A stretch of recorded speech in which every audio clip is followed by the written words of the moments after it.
चला तर आपण बघूया नवोदयमधलं एक छोटंसं उदाहरण कसं आहे तर 4.5/3 भागीला 2.5/4. तर सर्वप्रथम आपल्याला या ठिकाणी पूर्णांकयुक्त अपूर्णांकाचं अंश आणि छेदामध्ये रूपांतर करायचं आहे.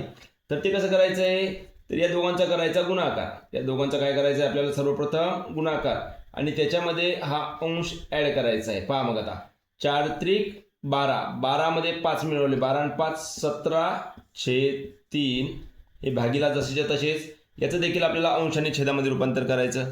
तर या दोघांचा करायचा गुणाकार. 4 दोन्ही 8, 8 आणि 5 13, 13/4.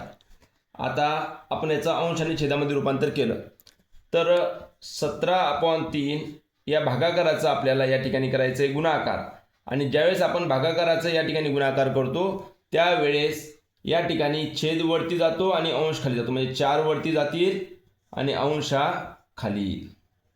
याची गुणाकार व्यस्त संख्या 4 वरती लिहिले, 13 खाली लिहिले. आता या ठिकाणी आपल्याला या गुणाकारामध्ये अंशाचा गुणाकार करायचा आणि छेदाचा गुणाकार करायचा आहे. 17 चोक 68 आणि 13 त्रिक 39. हे झालं आपलं फायनल ॲन्सर. थँक्यू.